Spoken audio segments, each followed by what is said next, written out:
जय श्री कृष्ण। मेरे प्यारे भाइयों और बहनों, आज की इस कथा में हम श्री कृष्ण वाणी का वह संदेश सुनेंगे जो हमारी जिंदगी को बदल सकता है। बुद्धि सुरक्षा यूट्यूब चैनल में आपका स्वागत है। श्री कृष्ण कहते हैं, मनुष्य अगर आलस्य को छोड़ दे तो उसकी राह में कोई रुकावट टिक नहीं सकती। आलस्य ही मनुष्य की सबसे बड़ी हार है। कभी आपने सोचा है, हम जीवन में बहुत कुछ पाना चाहते हैं, धन, सफलता, सुख, शांति, भक्ति, लेकिन क्यों बार बार चूक जाते हैं? उसका कारण है आलस्य। आलस्य यानी काम को टालना, सही समय पर प्रयास न करना और सपनों को केवल सोचते रहना। आइए सुदामा और कृष्ण की कथा सुनते हैं। सुदामा बहुत निर्धन थे, पर उन्होंने कभी आलस्य को अपनी आत्मा पर हावी नहीं होने दिया। पत्नी ने कहा, स्वामी, आप द्वारका जाइए, कृष्ण आपके मित्र हैं, शायद आपकी सहायता करें।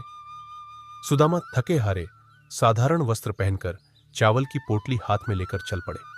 सोचिए, अगर सुदामा आलस्य कर देते, कहते, कैसे जाऊं, इतनी दूर पैदल चलना कठिन है, तो क्या होता?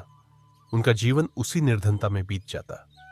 पर उन्होंने आलस्य को त्यागा और परिणाम यह हुआ कि श्री कृष्ण ने उन्हें राजसी वैभव दे दिया। यह कथा हमें बताती है, ईश्वर भी उसी की मदद करते हैं जो आलस्य छोड़कर कदम बढ़ाता है। भाइयों और बहनों, आलस्य केवल शरीर का रोग नहीं है, यह आत्मा का भी शत्रु है। कृष्ण गीता में कहते हैं, उत्तिष्ठ जागृत प्राप्य वरान्य बोधत। उठो, जागो और लक्ष्य की ओर बढ़ो। आलसी व्यक्ति सोचता है, कल से करूंगा, परसों करूंगा, लेकिन सच तो यह है कि उसका कल कभी आता ही नहीं। समय निकल जाता है, अवसर हाथ से फिसल जाते हैं। कुरुक्षेत्र में जब अर्जुन खड़ा था, वह कह रहा था, हे केशव, मैं थक गया हूं, मैं यह युद्ध नहीं करूंगा।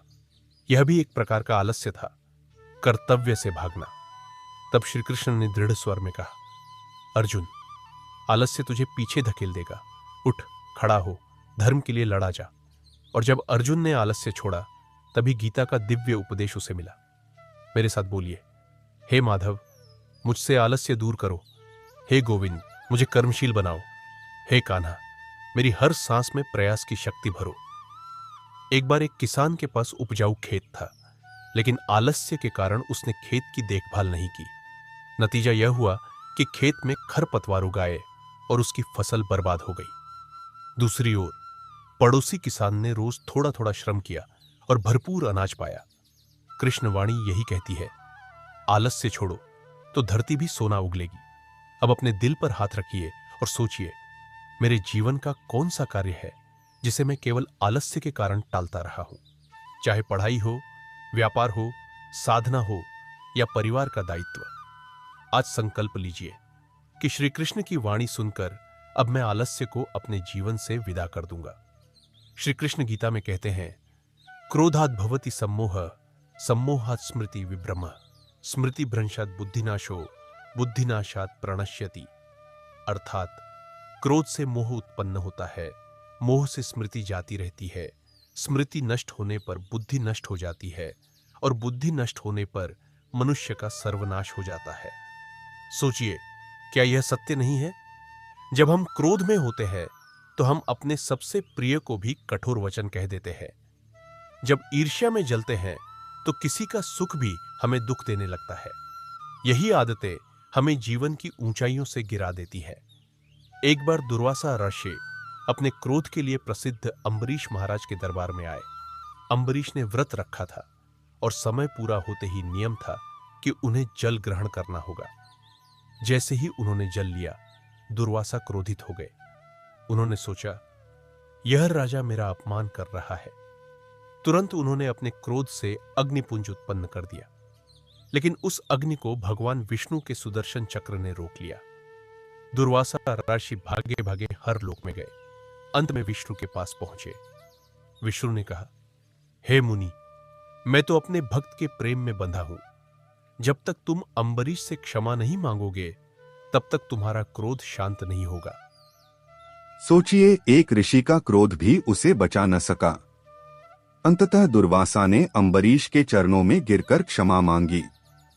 यह कथा हमें बताती है, क्रोध हमें ईश्वर से भी दूर कर देता है। अब सुनिए मीरा का प्रसंग।